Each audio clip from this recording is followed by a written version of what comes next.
St. Louis animal control officers are trying to unravel a monkey mystery as they search for exotic primates at the center of an unusual case. Thanks so much for joining us at 10. I'm Kelly Jackson. Animal control says it is the first time they've had to search for monkeys in St. Louis. People who live near O'Fallon Park first reported seeing the exotic animals yesterday. New tonight, 5 on your side's Robert Townsend went on a mission to learn more about the search for the monkeys. On this Friday afternoon, two St. Louis animal control officers pounding the pavement with their catch poles in hand. But this desperate duo wasn't on the lookout for stray dogs. Their mission, find some monkeys. I think of danger because that's a wild animal. Wild animals in Marva Young's North Side neighborhood. Look at his doggone fingers. Then he got them sharp teeth. He almost looked like them old orangutans. You might say Thursday afternoon, nervous neighbors and even one police officer went bananas and flooded the phone lines after spotting at least one and possibly four of these monkeys on the loose. Health officials call them vervet monkeys. They have black faces, white eyebrows, and grayish-green fur. We have dogs around here, cats, mice. And now monkeys? And now monkeys. 5 on your side has learned a man working on Redbud Avenue first saw two of the monkeys. Incredibly, he whipped out his cell phone and snapped clear photos of the unexpected visitors. One was patiently perched on a front porch, another about to carefully cross a curb. And check out this camera-ready primate standing up and seemingly posing for a picture. That's real crazy. At this time, we don't know where the animals came from. Animal control officers spent a lot of time in this North Side neighborhood. They walked through alleys and they even searched all around here at O'Fallon Park, but not one sign of those monkeys. Vervet monkeys' native land is in Africa. A monkey-weary Marva just wants them out of her neighborhood. Make sure your door's locked because the monkeys are loose. Robert Townsend, 5 on your side. It is important to note owning exotic animals in St. Louis is illegal. Health officials say if you see the monkeys, do not approach or attempt to capture them.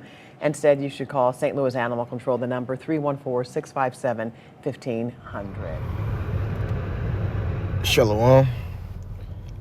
First and foremost, I'd like to give all praises, honor, and glory unto our power, Yahweh. Bahashim Yahushua, Bahashim Rekaha Kodash. Yahweh is the name of the Heavenly Father, the word ignorant calls. God in his name in Hebrew means he exists, and Yahushua is the name of his only begotten Son, who the word ignorant calls Jesus Christ, and his name in Hebrew means he is deliverer. Bahashim is in the name of Kakodash, the Holy Spirit. Only good honors to the apostles and the elders of great millstone who rule well, peace and blessing unto the sincere. I can just put you forth in the truth. Out the four corners of the earth, I want to say shalom to your brothers and keep pushing, and a double shalom unto the Israelites just looking like the other nations and the Shawwatim. I want to say shalom to your brothers and sisters as well. My name is Dewar from Virginia Line St. Louis Camp, and I'll come back at it with another video. And in this video, I'm going to entitle this Esau is mocking you blacks. It's a monkey business, right? So I'm not doing this video for any monetary gain, just strictly educational purposes only under the Fair Use Copyright Act of 1976. So you had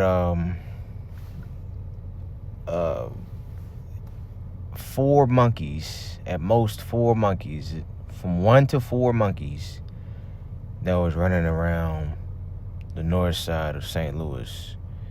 You know, how did they get there? I think that Esau dropped them off, because, I mean, what other way are they going to get there, you know, on the north side of St. Louis? Okay? This is just, I mean, you know, if your eyes are open, this is just clearly mockery, you know, towards you Israelites. Basically calling y'all monkeys. You know, put the monkeys where they belong, you know? But, I mean, even though Esau is the devil, hey, he's not wrong, because a lot of you niggas out there, you do act like a bunch of monkeys and animals. I mean, dang. I think that the animals are more in order than you niggas out there. Okay? But yeah. I mean, but you know, Esau is stupid because He's the one that made you niggas, all right?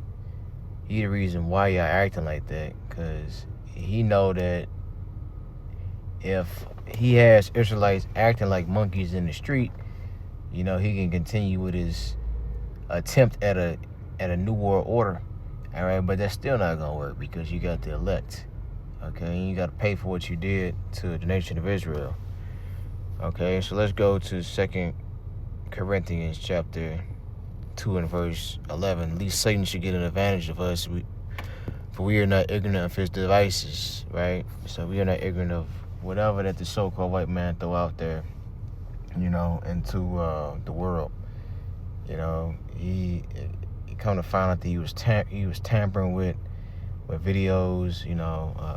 Those Jakes did that video, and Esau went in there and made the Jakes start threatening people. All right, but this whole AI that's out here, I mean, they can pretty much just conjure up some evidence, and then boom, you guilty. And that's probably what they're gonna do with the men of the Lord. Because before it even gets to you Israelites, it's gonna start at the house of Israel first. Okay. So this is the book of Ecclesiastes chapter 12 and verse 10. Never trust thy enemy, for like his iron rusted, so is his wickedness. Though he humble himself and go crouching, yet take good heed and beware of him, and thou shalt be unto him as if thou hast wiped a looking glass, and thou shalt know that his rust have not been altogether wiped away. Right? Because hey, that rust gonna come back. Even though might grind it back, because the so-called white man, his spirit is not upright in him. You know why? Because the Lord didn't make him like that. All right, verse 12. Set him not by thee, lest when he have overthrown thee, he stand up in thy place. Neither sit him at thy right hand, lest he lest he seek to take thy seat, and thou at the last remember my words and be pricked therewith. Who will pity a charmer that is bitten with a serpent, or any such as come nigh to wild beast? Right? So and you still got our people thinking that these devils, these Esau Edom is righteous. I mean, he was literally made crooked. That's his job as the wicked man on earth, is to bring forth this confusion. Okay. So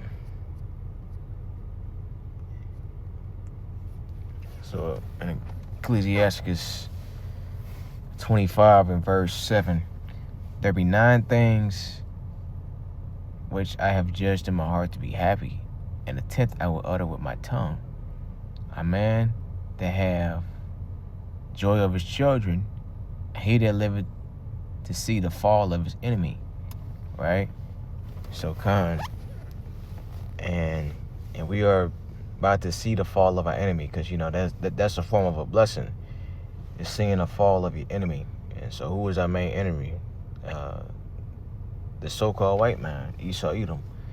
But all you nations, all you other nations, you Arabs, you Africans, a lot of you still got people thinking that we Africans, and got a lot of people in all different types of philosophies, right? But you got you Asians, I mean, whoever. If you're not a so-called black, Latino, Native American, or you're not a descendant of a so-called black Native American or Seminole Indian and Hispanic on your father's side, then you are not an Israelite. Therefore salvation is not for you, and the Lord didn't die for you, and you will be put into slavery. Thus said the Holy Bible. All right, that is a fact, and we living in it right now. We literally living in it. It's not a lot of time left here, man.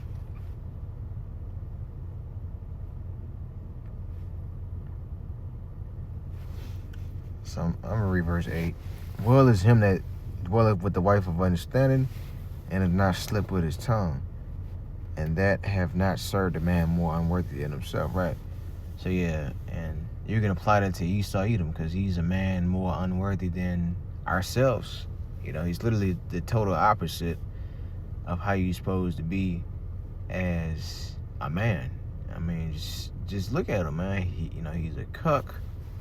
All right, he weak mentally. He mentally unstable. Okay, he's violent. He's not patient. Okay, he don't believe in the Most High. You know, none of that. It's not him. So let's get this last verse and then I'm gonna close on out, Lord willing. So, Book of Job, chapter 20. I'm gonna start at verse 1. They answered Zophar the Naamathite and said, therefore do my thoughts cause me to answer, and for this I make haste. I have heard the check of my reproach, and the spirit of my understanding causes me to answer. Knowest not thou this of old, since man was placed upon earth, that the triumphant of the wicked is short, and the joy of the hypocrite but for a moment? Though his excellency mount up to the heavens, and his head reach into the clouds, yet he shall perish forever like his own dung. They which have seen him shall say, where is he? He shall fly away as a dream, and shall not be found. Yea, he shall be chased away as a vision of the night. The eye also which saw him shall see him no more. Neither shall his place any more behold him. Right? And it's talking about Esau Edom. You know, and everything that he's done, you know, hey, it's it's really just for a short time. Okay, till the Lord come back and you know, put things in order. Okay? So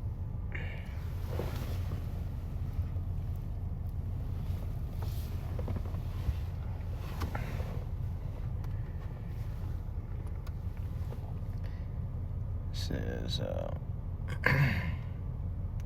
verse 10, his children shall seek to please the poor, and his hands shall restore their goods. His bones are full of the sin of his youth, which shall lie down with him in the dust. Right? So his children shall seek to please the poor. So you got the children of these Edomites that had slaves, you know, or your great grandfather was a racist. He participated in civil rights, and he was pouring milkshakes and spitting Jake food when they was in those restaurants protesting. You know, it's that stupid within itself. Like why would you care about sitting in a damn restaurant with a bunch of Edomites? Like, what the hell? Right? But that's not gonna do you Edomites no good, you know, because I mean, we had to go into slavery as a nation, and you got to go into slavery as well. It says, though wickedness be sweet in his mouth, though he hide it under his tongue, though he spare it and forsake it not, but keep it still within his mouth, yet his meat and his bowels is turned. It is a gall of ass within him. Right? So snakes. Because he's a snake, you know, on the inside, he's a snake. All right, so you have to watch him, no matter how cool he appears to be. He hath swallowed down riches, and he shall vomit them up again. The Most High shall cast him out of his belly. He shall suck the poison of ash. The viper's tongue shall slay him. He shall not see the rivers, the floods, the brooks of honey and butter. That which he laboreth for, he restore, and shall not swallow it down according to his substance.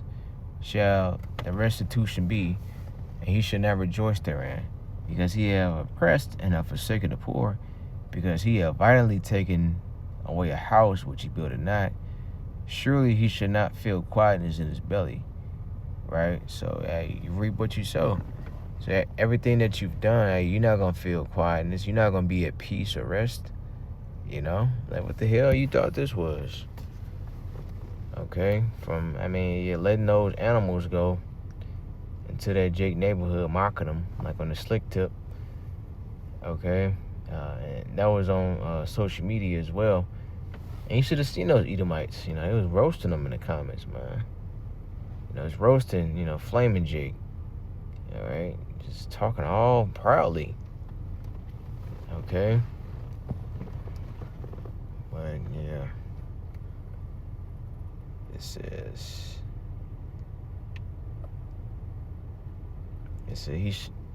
I'm gonna read verse 20 again. He shall not feel quietness in his belly. He shall not save of that which he desired. There shall none of his meat be left. Therefore shall no man look for his goods. And the fullness of his sufficiency, he shall be in straits. Every hand of the wicked shall come upon him. When he is about to fill his belly, Yahweh shall cast the fury of his wrath upon him, and shall rain it upon him while he is eating. Right? So as soon as you about to get ready and fill your belly with that new world order, you set everything up, you know. It's like you cook I always use this analogy, it's like you cook a good meal, you know. You didn't take no bite, you ain't even taste the food. But you spent that long on that food, then as soon as you about to taste it, see how you did, then somebody just come out of nowhere and just slap the fork out of your hand, you know? So you did all that work for nothing, right? Verse 24, he shall flee from the iron weapon, and the bow of steel shall strike him through. It is drawn and coming out of the body, yea, the glittering sword coming out of his gall. Terrors are upon him. All darkness shall be hid in his secret place. A fire not blown shall consume him, and shall go ill with him that is left in his tabernacle. The fire shall reveal his iniquity, the earth shall rise up against him. The increase of his house shall depart, and his good shall flow away in the day of his wrath. Right? And this is a good one right here, this last verse. Like it's late at night, trying to get this done. You know, this is the portion of a wicked man from Yahweh, and a heritage appointed unto him by Yahweh, right? So yeah, the wicked man, you know, so that's the portion. So that's what you're gonna get, you know. So Esau done wickedness, he gonna get wickedness. I mean, it's real simple. You reap what you sow, right? Galatians 6 and 7. Let's get that.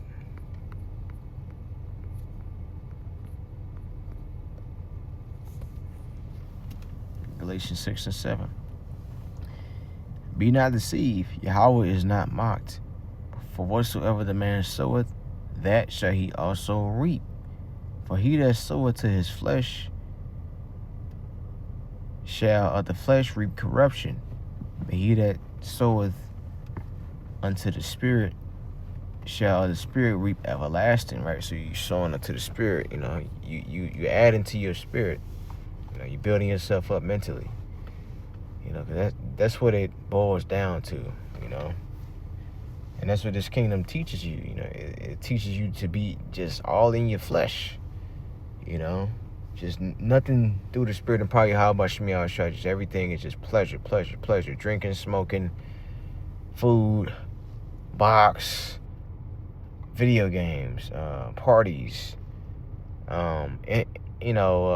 entertainment, you know, sugary foods, you know, just nothing that really benefits you in the long run.